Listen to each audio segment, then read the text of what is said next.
So, hello everyone, welcome back to my class, Gayatri Commerce class. Today is we study about meaning of a business or characteristics of a business. क्या है business का मतलब और उसके characteristics के बारे में, फीचर्स के बारे में जानेंगे। प्लीज अगर आप आए हो तो मेरे चैनल को सब्सक्राइब कीजिएगा, लाइक कीजिएगा और सपोर्ट कीजिएगा दोस्तों।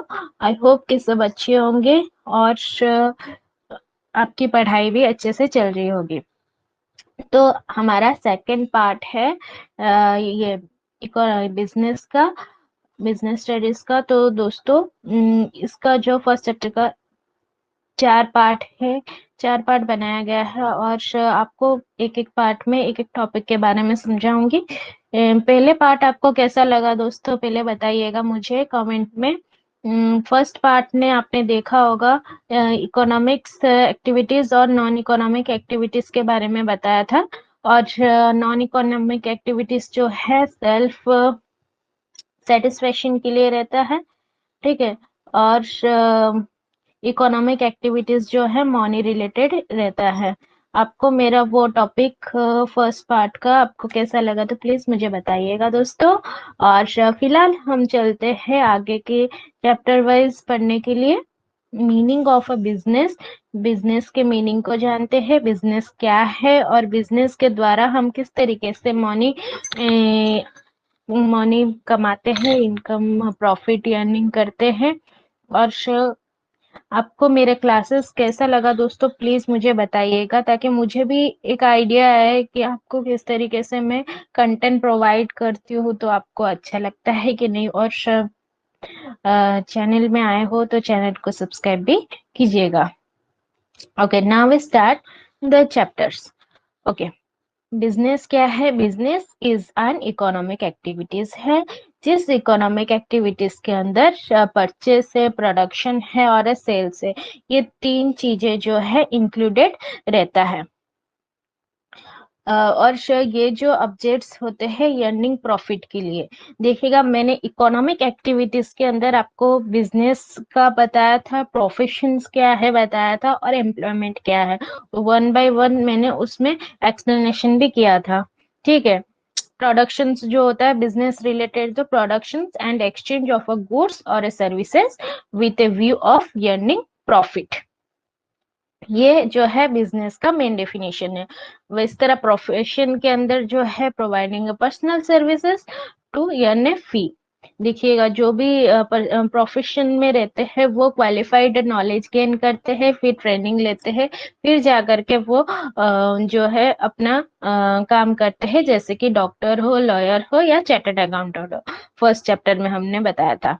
फिर एम्प्लॉयमेंट का उसी तरीके से बताया था आपको, performing services as per agreement, और एम्प्लॉयमेंट के द्वारा एम्प्लॉयमेंट को सैलरीज मिलते हैं। ओके, यहाँ तक आपने समझे थे। फिर हम यहाँ पे देखते हैं बिजनेस के मीनिंग के बारे में। जो बिजनेस का मेन जो है परचेस से रिलेटेड रहता है, प्रोडक्शन से रिलेटेड रहता है और सेल्स से रिलेटेड रहता है, अर्निंग प्रॉफिट के लिए। ओके, यहाँ पे हमारा कुछ देखिएगा फोटो दिए गए हैं। कुछ रॉ मटेरियल्स हो उसको परचेस किया जाता है, फिर उसको प्रोडक्शन सही तरीके से किया जाता है। जो भी प्रोडक्शन किए जाते हैं उसे मार्केट में दिए जाते हैं और मार्केट में सेलिंग होता है, सेल्स बढ़ता है। तो ये एक प्रोसेस है बिजनेस में अर्निंग प्रॉफिट के लिए। और यहाँ पे हम देखेंगे कैरेक्टरिस्टिक्स ऑफ अ बिजनेस। क्या कैरेक्टरिस्टिक्स ऑफ ए बिजनेस है?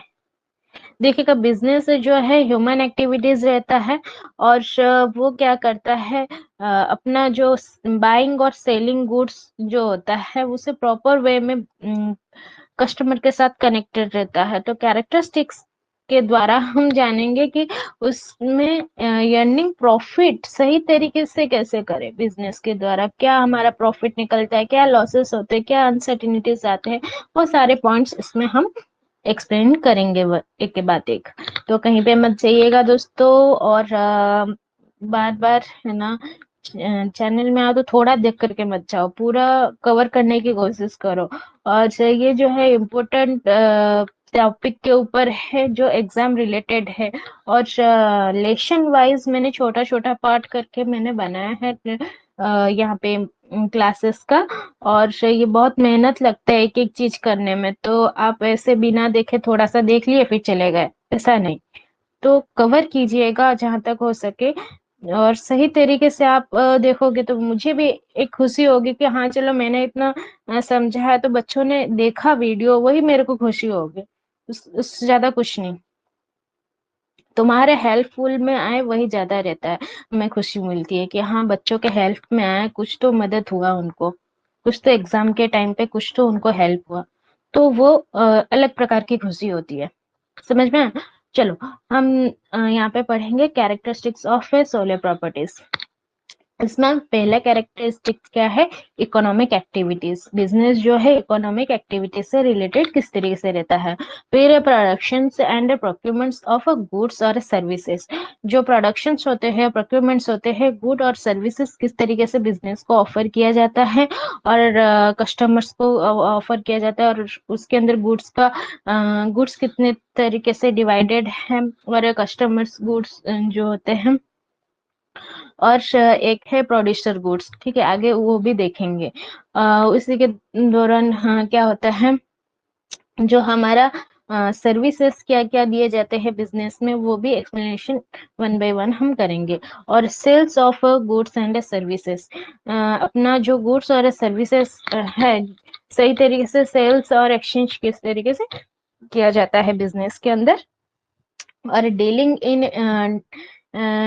इन ए goods and a service on a regular basics. सही तरीके से रेगुलर बेसिक्स से गुड्स और सर्विसेज बिजनेस के अंदर डीलिंग करना जरूरी होता है। और प्रॉफिट अर्निंग बिजनेस के अंदर किस तरीके से करे वो भी इम्पोर्टेंट रहता है। और प्रॉफिट इंक्रीज करे और कॉस्ट डिडक्टिंग हो, सेल्स इंक्रीज होगा तभी हमारा प्रॉफिट बढ़ेगा। ठीक है, और सेल्स जो है डाउन होगा तो लॉसेस होगा। तो हमें प्रॉफिट अर्निंग किस तरीके से करना चाहिए बिजनेसमैन के माइंड में, वो पहला रहता है। और अनसर्टेनिटी ऑफ द रिटर्न, कभी कभी लाइफ में अनसर्टेनिटीज भी आते रहते हैं। इन्वेस्टमेंट अगर किसी में लगाया हो तो उसमें भी लॉसेस भी रहता है। ठीक है। और एफर्ट, बिजनेसमैन पहले पहले में जो न्यू बिजनेस होता है ना उसमें एफर्ट लगाता है, क्या पता कोई प्रॉफिटेबल हो जाए या फिर कोई लॉसेस हो जाए, वो पता नहीं रहता। और बिजनेस के अंदर अनसर्टेनिटीज बहुत सारे होते हैं। एलिमेंट्स ऑफ रिक्स, क्या क्या एलिमेंट्स है रिक्स, मतलब रिक्स कितने प्रकार के होते हैं, क्या क्या रिक्स आते हैं बिजनेस के अंदर, वो भी हमें देखने के लिए मिलता है। चलो ये सारे पॉइंट्स जो है वन बाय वन एक्सप्लेनेशन किया गया है। इकोनॉमिक एक्टिविटीज क्या है? इकोनॉमिक एक्टिविटीज जो है, बिजनेस इज एन इम्पोर्टेंट ये economic activity which undertaken with the object of earning profit, earning money और लाइवलीहुड। जो हमारा बिजनेस एक्टिविटीज है, बिजनेस के अंदर हमारे इकोनॉमिक एक्टिविटीज वो क्या करता है, अर्निंग प्रॉफिट, प्रॉफिट किस तरीके से अर्न हो और अच्छे लाइवलीहुड सही तरीके से जिंदगी में कैसे जिए। और and not a because of love, affection, sympathy और साइकोलॉजिकल सेटिस्फेक्शन। और इसमें जो इकोनॉमिक एक्टिविटीज के अंदर लव, अफेक्शन, सिंपैथी और ये साइकोलॉजिकल सेटिस्फेक्शन वो सब इसमें नहीं होता है। इसमें मनी रिलेटेड ही, बिजनेस रिलेटेड ही बातें होती है, बिजनेस को किस तरीके से ग्रोथ करे और कितना हो सके मनी इनकम किया जाए, मनी अर्निंग किया जाए। ओके, ये सब देखे जाते हैं। प्रोडक्शन एंड प्रोक्यूरमेंट्स ऑफ गुड्स और सर्विसेज, क्या प्रोडक्शंस दिए जाते हैं और किस तरीके से बिजनेस आगे बढ़ता है। ठीक है। जो है गुड्स के अंदर डिवाइडेड होता है, कस्टमर्स गुड डिवाइडेड होता है और प्रोड्यूसर्स गुड्स डिवाइडेड होता है। ये दोनों प्रकार का गुड्स है। देखिएगा एग्जाम में अगर आप लिख रहे हो ना तो डायग्राम बना करके लिखोगे तो और भी खूबसूरत लगेगा। और जो भी मेन पॉइंट्स होते हैं ना उसे ब्लैक पेन से नोटेट कीजिएगा, हाईलाइटेड कीजिएगा और नीचे का जो है ब्लू पेन से आप लिखिएगा, और बीच बीच में सही कोई कोई पॉइंट्स होते हैं उसको डायग्राम तरीके से सजा करके लिखोगे तो आपका आंसर सीट है क्या बहुत अच्छी तरीके से दिखेगा, आई कैचअप होगा सर को टीचर को, और वो अपना मार्क्स भी उसी तरीके से देंगे। अगर आप अच्छे मार्क्स गेन करना चाहते हो तो मेरी बातें ध्यान में रखिएगा, जो है हाईलाइटेड कीजिएगा, अपने पॉइंट्स को हाईलाइटेड कीजिएगा, और डायग्राम भी अच्छी तरीके से बनाएंगे, एक्सप्लेनेशन भी वन बाय वन सही तरीके से लिखिएगा। और यहाँ पे हमने देखो ये डायग्राम अच्छे से दिए गया है। जो गुड्स है वो दो प्रकार में डिवाइडेड है, कस्टमर्स गुड्स है और प्रोड्यूसर गुड्स है। कस्टमर्स गुड्स के अंदर फूड सब्स है, क्लोथ्स है, फर्नीचर है, और मशीनरी के अंदर रॉ मटेरियल है, मशीनरी और रॉ मटेरियल, ये दो प्रोड्यूसर गुड्स है। जो कस्टमर्स का क्या जरूरत रहता है, फूड आइटम जरूरी रहता है, ग्रोथ ये क्लोथ सॉरी क्लोथ कपड़े पहनना सही तरीके का, और अलग अलग तरीके से कपड़े पहनने का भी उससे इच्छा होता है। और फर्नीचर आइटम जैसे कि कोई ये हो गया, बेड हो गया, सोफा हो गया, वो सब फर्नीचर आइटम भी यूजेस होता है कस्टमर्स गुड्स के लिए। और प्रोड्यूसर गुड्स जो है प्रोडक्शन के लिए machinery, new new technological machinery आजकल निकल रहे हैं, तो नए टेक्नोलॉजी के द्वारा मशीन भी चेंजेस होते हैं, मशीनरी आइटम भी रहता है, रॉ मटेरियल लाने से प्रोडक्शन सही तरीके से करेगा तभी जाकर के वो मतलब स्टोर में देगा या फिर मार्केट में देगा और उसका सेल्स बढ़ेंगे बिजनेस के अंदर। अच्छा, तो सर्विसेज बिजनेस के अंदर क्या दिया जाता है, बैंकिंग रिलेटेड सर्विसेज दिए जाते हैं, इंश्योरेंस रिलेटेड दिए जाते हैं, वेयर हाउसिंग रिलेटेड दिए जाते हैं, और ट्रांसपोर्टेशन, ये सब सर्विसेज दिए जाते हैं।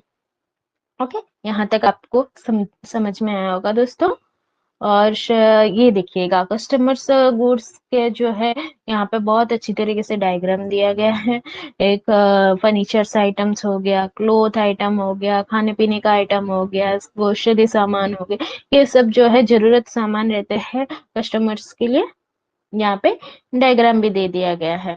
अगर आपको डायग्राम के द्वारा भी एग्जाम में आप याद रख सकते हो कस्टमर गुड क्या है, उसके अंदर क्या आता है, तो आप फर्नीचर का पिक्चर देखे तो फर्नीचर लिख सकोगे, और क्लोथ का पिक्चर देखो क्लोथ लिख, ये जो पिक्चर के द्वारा क्या है कि तुम्हारा जो ये है माइंड में रहेगा कि हाँ हाँ ये मैडम ने समझाया था और ये सब कुछ है डायग्राम पिक्चर्स के द्वारा। ओके, और यहाँ पे इंडस्ट्रियल गुड्स के अंदर देखिएगा इलेक्ट्रिक सामान है, ट्रांसपोर्टेशन व्हीकल्स है, अलग अलग तरीके का और है ना प्रोडक्शन, ये जो प्रोडक्शन मटेरियल भी सब बिजनेस के अंदर यूजेस होता है, और मैकेनिकल आइटम्स भी होते हैं, ये सब जो है इंडस्ट्रियल गुड्स आइटम है। ओके, क्या सर्विसेज दिए जाते हैं, ट्रांसपोर्ट सर्विस होता है, बैंकिंग सर्विस होता है, इंश्योरेंस सर्विस होता है, इलेक्ट्रिसिटी रहता है, मीडिया एंड जर्नलिज्म का होता है, टेलीकॉम एंड इंटरनेट का होता है। देखिएगा मीडिया और जर्नलिज्म में क्या है कि हम एडवर्टाइजमेंट देखते हैं ना टीवी के अंदर, कभी शैम्पू का हो गया, कभी कोई खाने का आइटम हो गया, बिस्किट बिस्किट हुआ, या फिर है ना कोई सॉस हुआ, अलग अलग प्रकार के एडवर्टाइजमेंट होता है, सर्फ का हो गया, तो हम जो एडवर्टाइजमेंट में हीरो हीरोइन को देखते हैं, तो हमें भी इच्छा होता है कि हाँ वही प्रोडक्ट अच्छा होगा, और हम वही माइंड सेट आ जाता है कि हमें वो प्रोडक्ट अच्छा लगता है तो हम वो खरीदेंगे, तो एडवर्टाइजमेंट उसमें ज्यादातर होते हैं। ओके, आपको यहाँ तक समझ में आया दोस्तों। और ये थर्ड पॉइंट क्या है, sales of goods and services, क्या सेल्स गुड्स और सर्विसेज दिए जाते हैं, बिजनेस इन्वर्स सेल्स और exchange of goods and services, sales और exchange for price is the basic features of a business, ये क्या है बेसिक फीचर्स है, बिजनेस का बेसिक फीचर्स है। Purchase of goods for a self consumption is not a business, self consumption जो होता है वो बिजनेस नहीं है। या जो भी परचेस, अगर हमने कोई परचेस किया गुड्स को और अपने ही यूज के लिए, सेल्फ कंजम्पशन के लिए यूज किया जाता है, तो वो बिजनेस के अंदर नहीं जाएगा।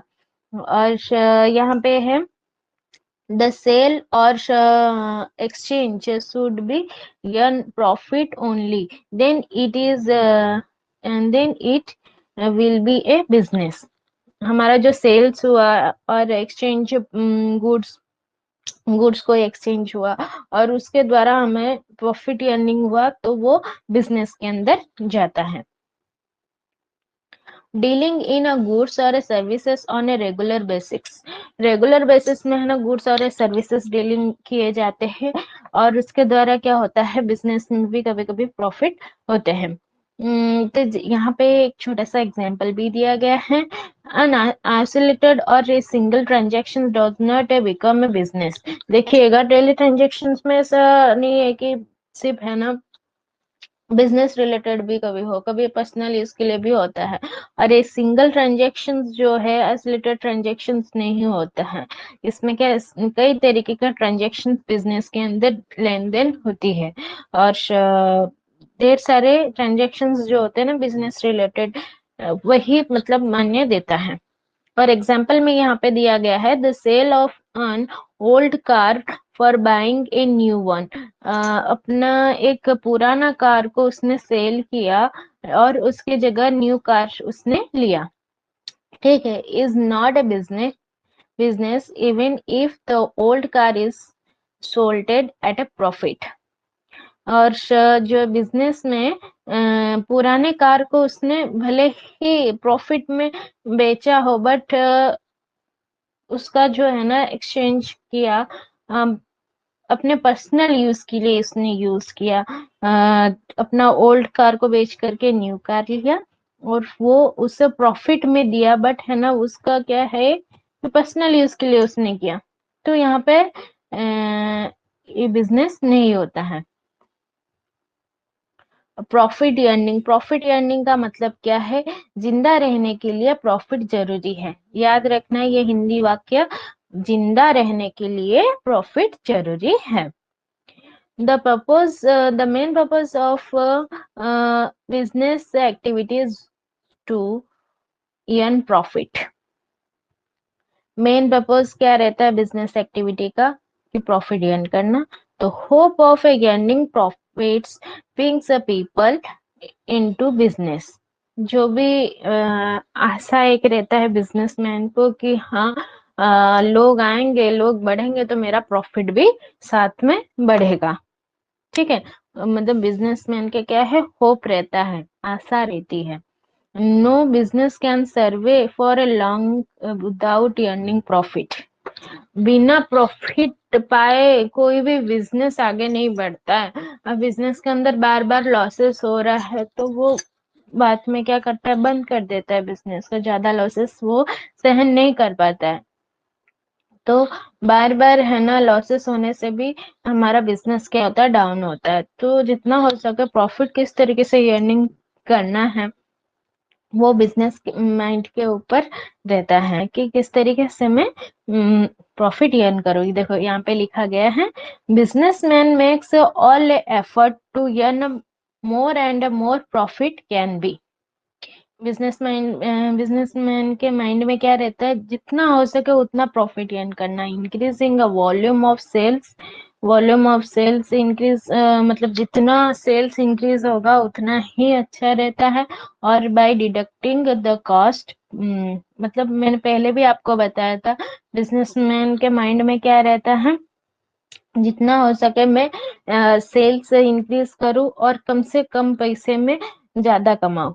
ठीक है, अनसर्टनिटीज ऑफ ए रिटर्न, जाने क्या होगा रामा रे।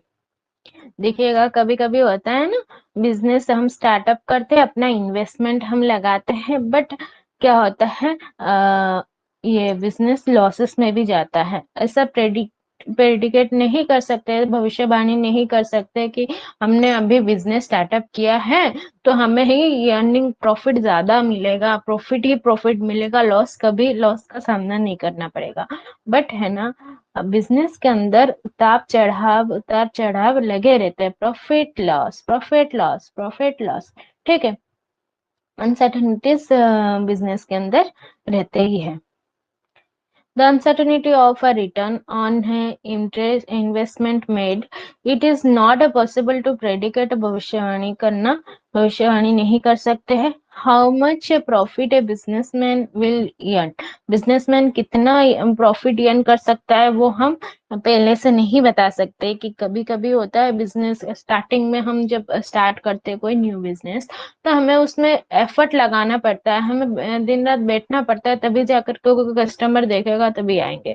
ऐसा भी अगर हम बिना खोले बिना बैठे बिना अपना एफर्ट लगाए बिजनेस में इंक्रीजेस नहीं देख सकते, बेनिफिट नहीं मिलेगा, हमें उसमें खुद का एफर्ट लगाना पड़ता है। ठीक है, there is a no uncertainty in that there would be profit, वहां पे हमें प्रॉफिट मिलेगा वो हम नक्की नहीं कर सकते।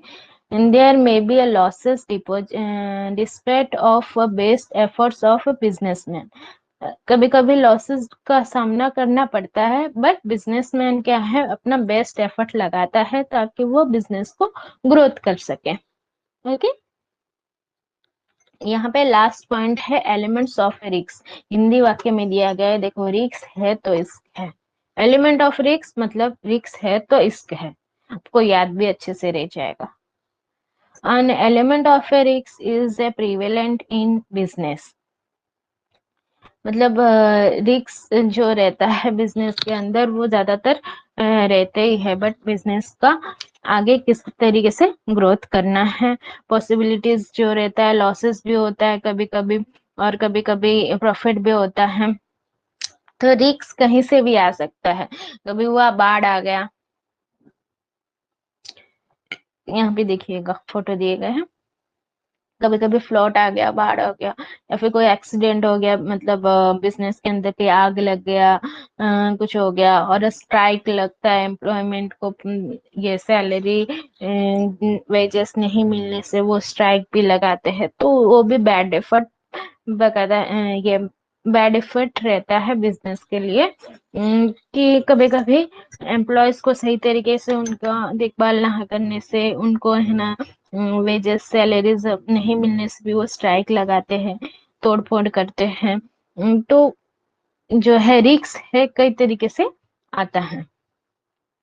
देखो, और बिजनेस के अंदर ऐसा कभी कभी रहता है ना, कस्टमर्स आपके गुड्स और सर्विसेज को छोड़कर दूसरे के गुड्स और सर्विसेज का इस्तेमाल करते हैं। हाँ, अपना गुड्स और सर्विसेज, कभी कभी हमारे जो अच्छे अच्छे कस्टमर्स होते हैं ना, हमें हमारे यहाँ पे छोड़ करके दूसरों के पास जाते हैं, तो हमें दुख होती है एक तरीके से कि अरे ये तो मेरा कस्टमर था तो उसके पास से क्यों लिया उसने। तो कभी कभी उसका भी सामना करना पड़ता है। शिफ्ट इन डिमांड, क्यों कि कभी कभी डिमांड बढ़ने से या फिर इकोनॉमिक्स चेंजेस होने से भी ये भी क्या करता है, बिजनेस को अफेक्ट करता है। ठीक है, आपको मेरा अभी मैंने जितना भी आपको समझाया, कहीं पे डाउट हो तो प्लीज मुझे कमेंट कीजिएगा, बताइएगा। और मेरे साथ कनेक्ट करने के लिए आप टीच मीट के द्वारा भी कनेक्ट हो सकते हो और टेलीग्राम के द्वारा भी कनेक्ट हो सकते हो। टेलीग्राम ग्रुप का मेरा है गायत्री कॉमर्स क्लास के नाम से, और व्हाट्सएप नंबर भी मैं डिस्क्रिप्शन बॉक्स में आपको दे दूंगी, उसमें भी आप कनेक्ट हो सकते हो। तो दोस्तों मेरा और एक भी है चैनल, ऐप है उड़ीसा का, ये Orissa commerce student of Orissa. Okay, commerce student of Orissa, वो भी आप प्ले स्टोर में जा करके मारिएगा, उसमें भी आपको मिल जाएगा। ये मेरा ऐप रिलेटेड उस गायत्री कॉमर्स क्लास से भी मेरा जो है चैनल चलता है, और बैचेस न्यू बैचेस फिलहाल चल रहे हैं उसमें CHS का। और वहाँ पे जो आपको फाइनेंशियल अकाउंटिंग रिलेटेड ये फ्री क्लासेस मिल जाएंगे, पेड क्लासेस भी चलते हैं, बहुत ही अच्छे तरीके से पढ़ाते हैं। अगर आपको और भी ज्यादा कंसेप्ट क्लियर करना हो, अपना एग्जाम रिलेटेड आपको और अच्छी तरीके से प्रिपरेशन करना हो, तो आप उसमें भी ज्वाइन कर सकते हो। हाँ, आपको मेरा वीडियो कैसा लगा प्लीज मुझे बताइएगा दोस्तों। Thank you all of you, have a good day.